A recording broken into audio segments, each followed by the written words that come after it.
Bonjour, je m'appelle Martin, bienvenue dans les Cuisines Craft. Votre famille adore la pizza du resto et vous aimeriez leur en faire à la maison. J'ai une recette succulente pour vous. C'est une pizza aux saucisses à la mode de Chicago. Première des choses à faire, c'est, dans un poêlon, de faire cuire une demi-livre de saucisses italiennes piquantes.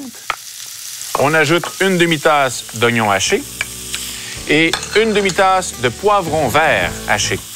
Et de faire cuire les ingrédients ensemble, ça mélange les saveurs, ça donne un résultat bien meilleur. Puis en plus, on fait ça dans une seule poêle, moins de vaisselle à laver. On va faire cuire ça pendant quelques minutes.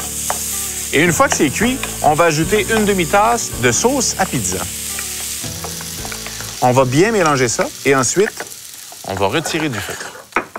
Un peu plus tôt, j'ai déroulé une boîte de pâte à pizza au fond d'un moule à tarte de 9 pouces que j'avais préalablement vaporisé avec un enduit à cuisson.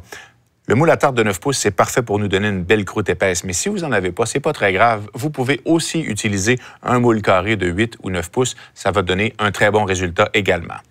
Maintenant, une des particularités de la pizza de Chicago, c'est qu'on commence toujours par une couche de fromage sur la croûte avant d'ajouter la garniture.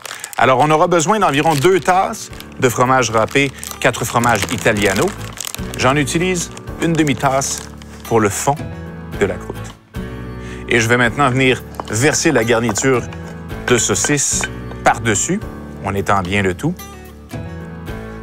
Et on va compléter avec une généreuse couche de fromage, une tasse et demie. On est maintenant prêt à mettre la pizza au four pour 35 minutes à 350 degrés. Ensuite de ça, on laisse reposer une dizaine de minutes et on se régale.